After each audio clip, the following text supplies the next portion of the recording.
to do his thesis that the university approved, and he went to Thailand and sterilized my wife's people. And we want the PhD rescinded because it's genocide. So we rode down from Lincoln City to tell you. Okay. We'll try not to let the horse poop on your lawn. Well, we like horses. Yeah, you can come out and pet him. He eats carrots and generally good with children. Yeah. But we heard that Mr. Frontmeyer's moving on. He is, yeah. We thought maybe like July a pardoning 1st. the guilty, he could convict the guilty. And I think the vice president or president's assistant, he looked at the thesis and he said, pretty shocking. And I've been following the case since '91, and it's basically U of O's PhD in genocide program, if that PhD stands. So it's sort of a mess, you know. So the sooner they get rid of it, the better. So hundreds of Aka women sterilized. He paid a bounty on them, and basically he paid pastors and said, I can't run this program in Burma because it's illegal, so you tell the women what you have to tell them and bring them into Thailand, we'll sterilize them. And he said in 1997 it was a great program. Thai government said we got too many hill tribe and help us sterilize them, and we were more than glad to help. All rubber stamped by U of O. So sort of discouraging, wouldn't you say? Is there anybody that's a minority on the president's staff? We're going to talk today if you would like to. Yeah, he could probably answer some questions for you. Sure. Let me see if he's available. Is Rosaria Are you Hoagland, available to is speak to, I believe she do anything at the university? Oh, I don't really know. He would get coming out, looks like he's coming out. He's been here long enough to know answers. Good morning. Morning, we have met. Yeah, I wonder if you gave me more thought for this PhD we're working on. Well, we did take quite seriously your concerns because we understand they are both heartfelt and they are important. But we did examine the dissertation and there was no indication whatsoever of academic dishonesty. And that would be the only reason why we would ever rescind a dissertation. You don't think genocide is dishonesty? Well, The PhD is the first university I've been to where they offered a PhD in genocide. well, that was not what it was offered in. It's sterilizing minority women with no oversight on informed consent.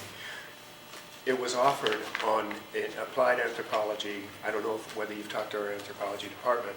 It met all of the standards of the discipline, and it was an appropriate degree. It's a topic, the discipline of anthropology has shifted, and I'm Sure. thankful for that. But that it shifted in Germany too, and they're still hunting those people. Well, I mean, you wouldn't go out in public today and say, we're going to give someone a PhD. We have a proposed program of coursework. He's going to go to Thailand and find minority women who can't speak for themselves and sterilize them, and we're going to give them a PhD when it comes. That's the event that happened, all the academic aside. And you wouldn't go out in public and say that nowadays. you're absolutely right. And Now, so there should be, I mean, here's the problem you have. U of O approved Paul Lewis to do it. Paul Lewis got U.S. pharmaceutical companies to fund them.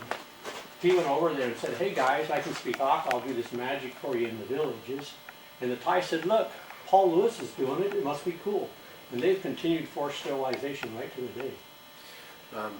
If that's So the he case, set a precedent. And so if the U of O doesn't take a stand and pass that information to the Thai government and say, hey, there's a little screw up here, we got the light wrong and drove on the sidewalk a bit, and we want to let you know we normally don't do that, and we don't think you should be sterilizing minority women. And we get this precedence where the monkey see, monkey do in Thailand, where the Thais go, well, the white people do it, so we'll do it. well, Rendition I flights, Cobra Gold. understand the point you're making, that we are not going to revoke a PhD that was earned under the appropriate academic standards at that time, and that it was But reviewed. if your school would have known that this guy was going to sterilize women without their consent at that time, would you have approved it? Well, we don't know that. We don't know it was without the consent, and we're not in a position to. We do know that Well, he was forced to stop. There was a congressional investigation and he was forced to stop. So it must have been pretty severe that, members of Congress would go over and look at it and it would get scrutiny and you would finally say, well, this isn't worth it.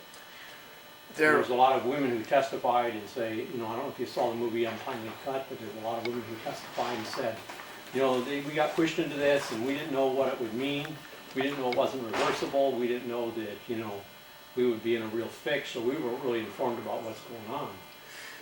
I understand the point you're making, and I think I mentioned last time that you and I talked. Yeah.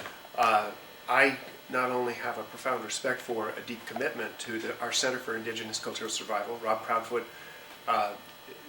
was like a brother to me, and I believe in the values that you were talking about, in the sense of the not only respect for indigenous cultures, but what we learn from indigenous cultures and how those indigenous cultures must survive for the benefit of all of us. But I don't want to mislead you at all. We will not take a step of rescinding a doctorate that was approved at that time by a respected academic department.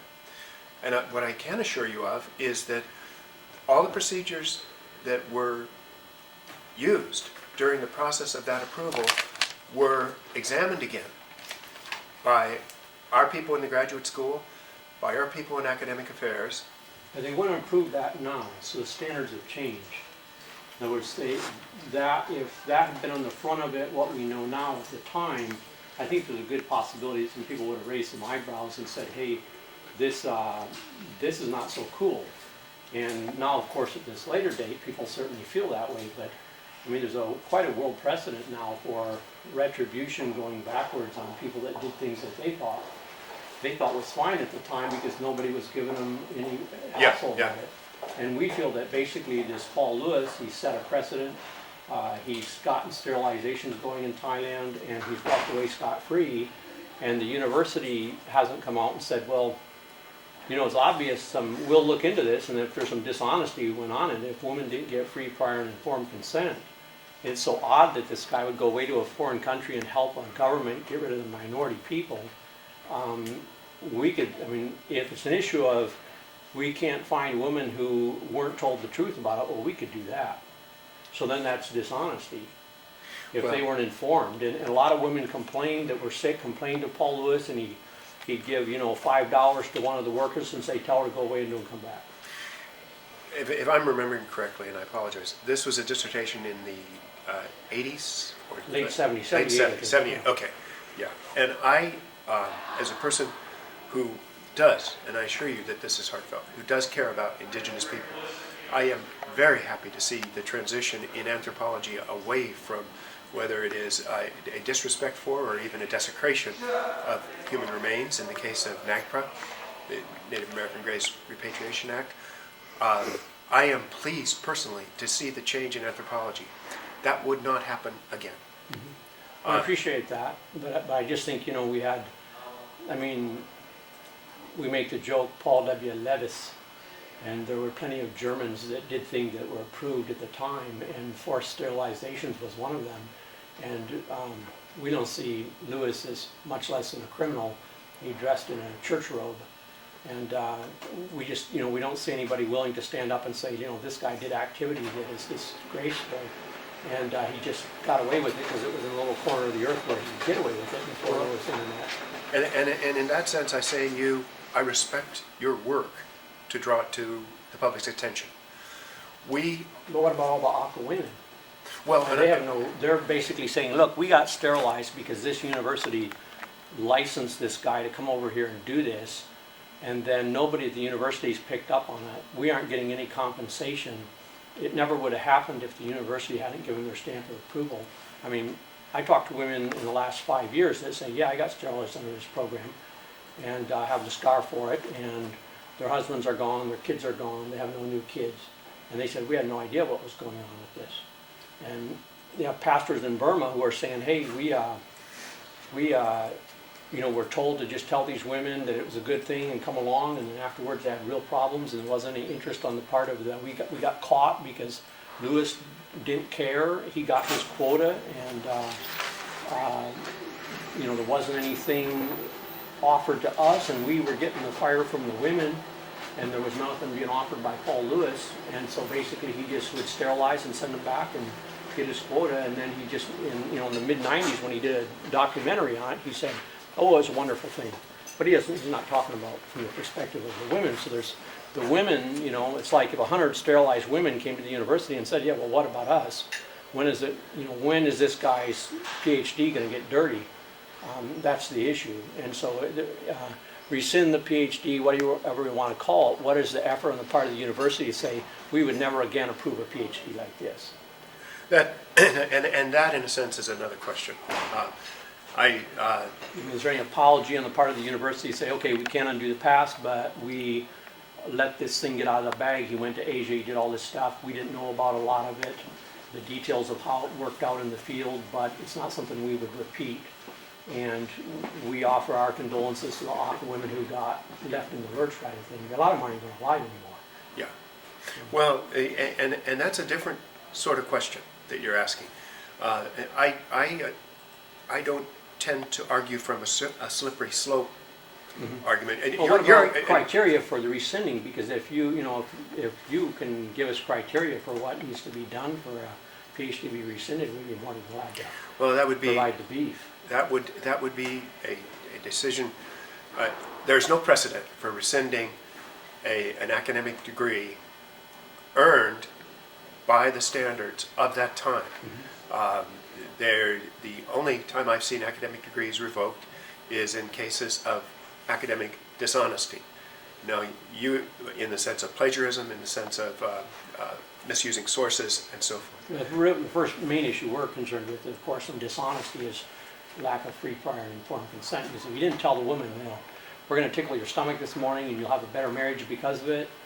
And then when we find out, hey, I can't have kids, my 2 kids died of fever this last winter, I can't have any more kids, my husband left me, they didn't tell me about this, that I can't reverse this. And they told me, hey, this is convenient birth control. And so then you have an issue that the women say, well, we weren't told the ramifications of this, procedure and, how it could affect us. And Paul Lewis even admits that, well, they're very poor, and yeah, there may be problems, when you're that poor. Well, yeah, he was the one that orchestrated. He should have thought about that. Well, and I would personally agree with you. Phones. Right. And I respect your effort to make sure that a lens is shown on this. I do believe, I'm not an anthropologist, I'm a historian by training. I do believe that the discipline of anthropology has shifted It's changed a lot.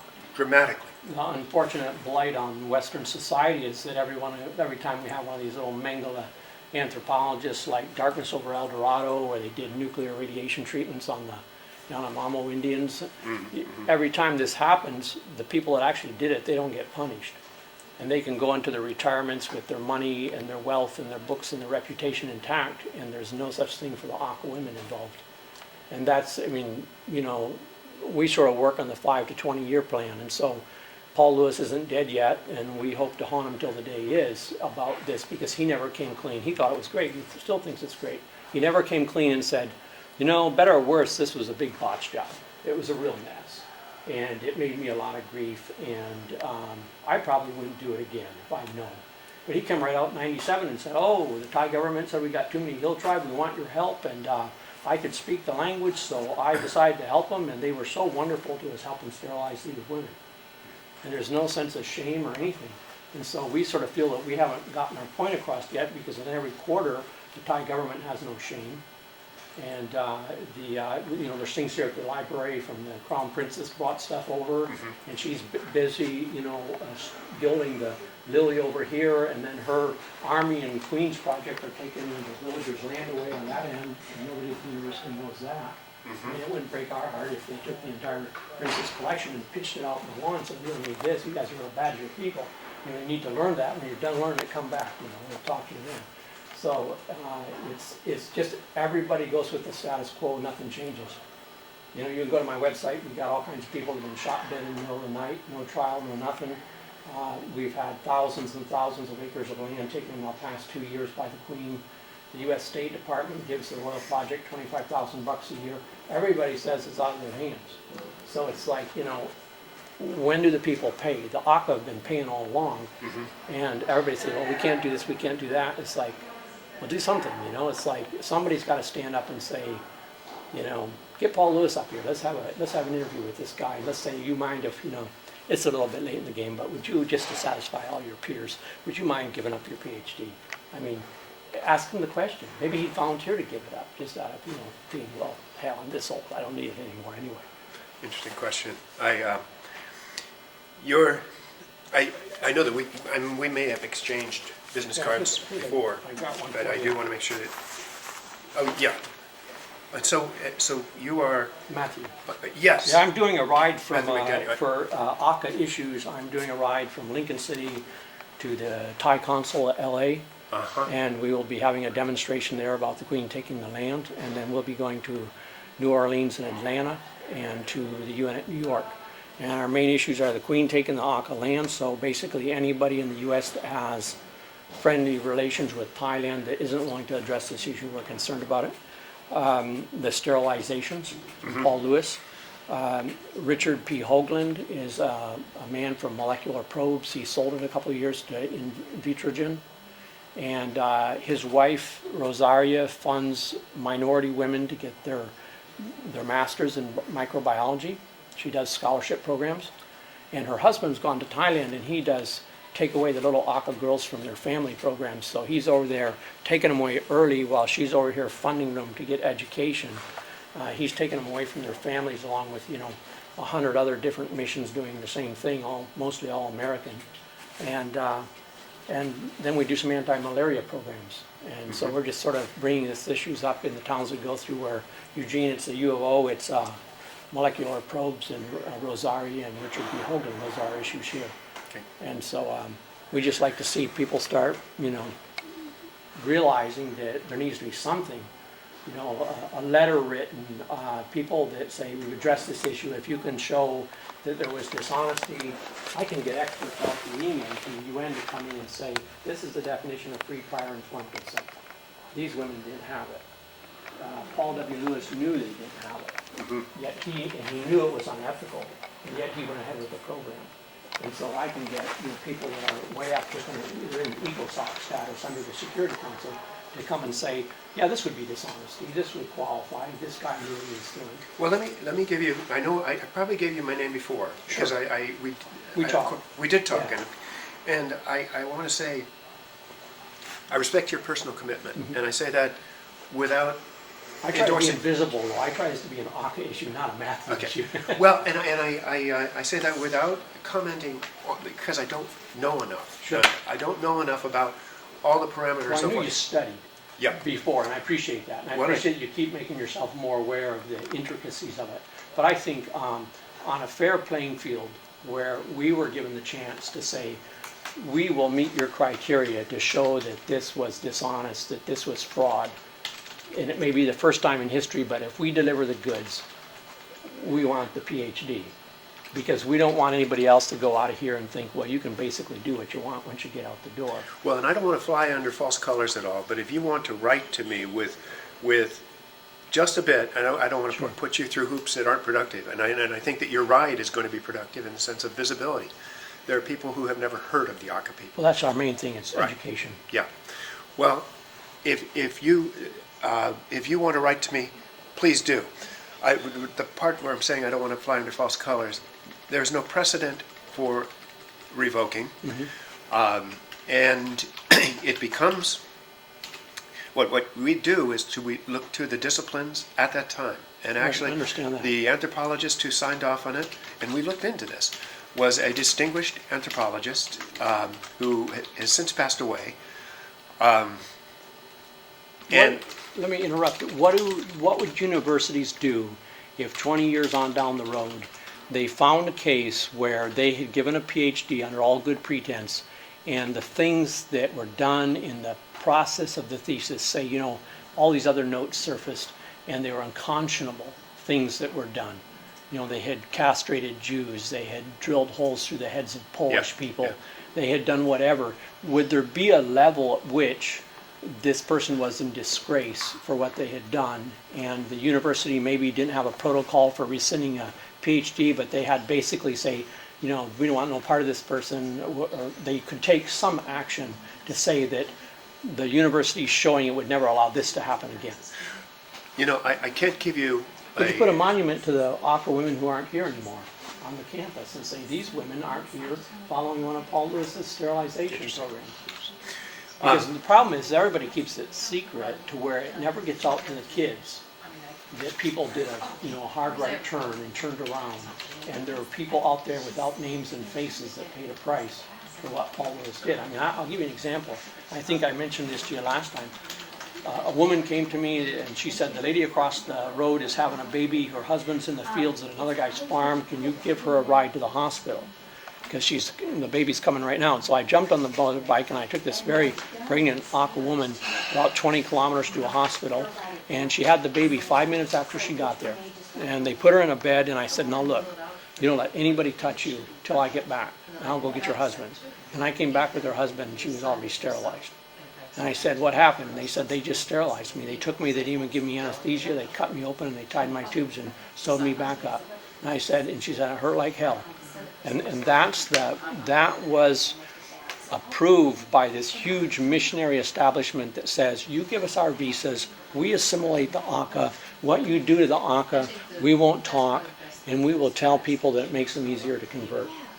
Well, So there's a conspiracy, it qualifies under the RICO Act of conspiring to commit criminal events. And I respect your activism. I respect your focus, and it is important that issues like this be brought to the fore, because, as I said, the word ACA I would not have known, even as a person who has worked with our 9 federally recognized tribes on indigenous cultural survival, and who worked with Rob Proudfoot and loved him like a brother, and the respect for what he did with the Hill people of Vietnam and so forth. Right, and I talked to him some by email, but never met him, and I heard he passed away.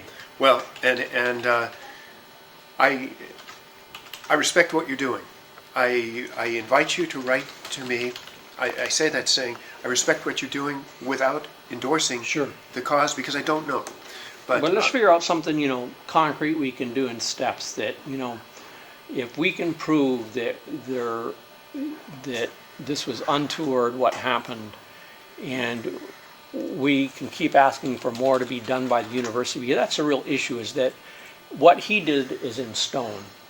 And all the apologies and concern by the university, none of it's in stone. So for the people that go through, they say, basically, you got away with it. And there's nothing on the part of the university that says, we have this report from our anthropology department now that says this type of thing would never be approved. And it's also in the library next to the book. Interesting point. And so I have, young Thai students come to me and they say, I've got a copy of his thesis, and it's really sort of shocking what he did, and it's in the library there, and I'm just saying to myself, there's nobody giving these kids from the university level a statement and saying this is not correct, and we're not proud of this. And it came out of our university, because you have Rosaria funding young women to go here, and you have her husband taking little girls away from their families. And so it's going on, it's repeating itself. And so that's what we're trying to break the pattern and saying this can't just keep going on. We have the State Department doing the same thing. The GAO accounting office report just said that since 2005, the State Department hasn't vetted the ties before giving them weapons, and the ones who killed ACAs in 2001, 2, and 3 are still running around loose, and they can still get U.S. guns in violation of the Leahy Amendment. So everybody's saying, well, it's still sort of going on. So I'll write something up, and if you can give us some way that we can get a concession out of the university that Paul Lewis will hear about. I mean, we want Paul Lewis to hear, I could never do that PhD again. Well, I lived in a special time, the golden age. Yeah. Well, and don't leave with any inferred or, on my part, implied promise. Sure. I can tell you one thing. Tomorrow morning, the President's Cabinet meets. It's called President's Small Executive Staff. I will raise this issue, tell of your visit, tell of the issue that you're shining a light on. But I don't want you to leave with any false I have no promise illusions. from me. I've been at this too long. I mean, right. Yeah, well, I mean, I would love to see a brass plaque on campus one day that says this is a memorial to the Aka women in Thailand and Burma who were sterilized without free, prior, informed consent on the part of Paul W. Lewis, who got his PhD for doing it at the U of O. and we're sorry about that. And that's a couple pounds of brass, and the students will look at it and say, my God, they took responsibility for it. They let this bastard out of the fold, and he went out and he did all this stuff, and he never figured it out. He never apologized. He thought it was great. Well, I'll be your point of contact. Okay, and I'll be in touch. Okay. And I appreciate you keep studying on it. Well, I don't read that many dissertations. We were sort of in anthropology. disappointed because we tried to get the student senate off their duff and to get them to do something, and they were like, we got $105,000 that the president's office is holding up. We're not going to do anything with this. We won't see our money. And I go, well, gee, sorry. You got a Palestinian, a Jew, South and Central Americans on the Senate, and this is what it comes to, that nobody's going to stand up and say, hey, I got a blister on my pinky. I'm over here. I want to be heard. And we'd like to see some changes. Well, I understand. Yeah. We like it. We'd like this written in stone, like the dead women are written in stone. Well, and the type of activism and focus that you're engaged in is an important corrective within society. Yeah, well, we'll get there. Yeah. We'll get there. But don't leave with any sense of I talked to this guy and he promised anything. No, I talked to this guy and he said it's already done. That's what I wanted to do. Okay. Talk to you later. Okay, and have a nice ride. All right. Thank you. Okay.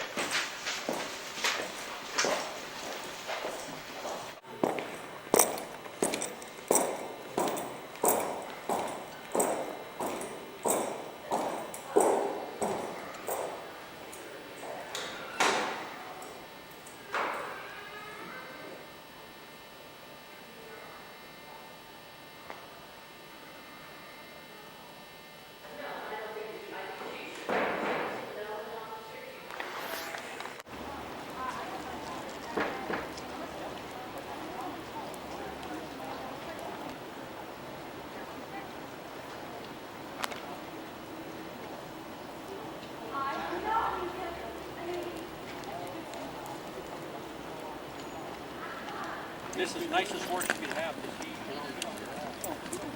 We're riding this horse across the country to raise awareness about the genocide of Hill Tribe people in Southeast Asia, and how the University of Oregon gave Southern Baptist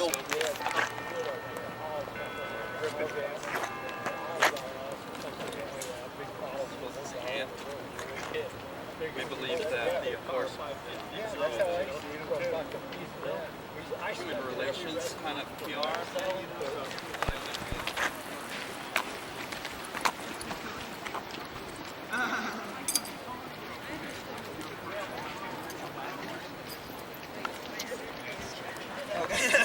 Somebody rode a horse on campus.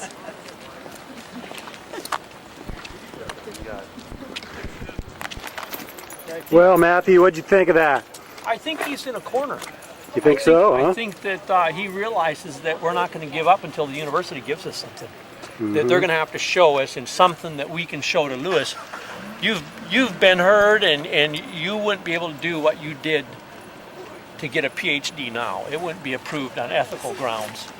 So I think, we said, look, you got to give us something concrete. You can't just keep telling us that the deaths of all the women, the poverty and the suffering is concrete, and Paul Lewis's PhD is concrete, but we won't give you a concrete apology, and we won't give you.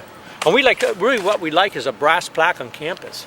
Yeah, well, that seems, It reasonable. doesn't cost much, and it says, Right. That this university, in a different time, approved a PhD program for Paul W. Lewis to go and sterilize Aka women, and a lot of them suffered as a result of those sterilizations, which were done without informed consent, and that wouldn't be allowed now, and the university is posting this plaque to recognize so that nobody can say we just went with the status quo.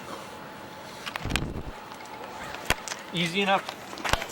Many students don't know that Southern Baptist missionary Paul Lewis sterilized.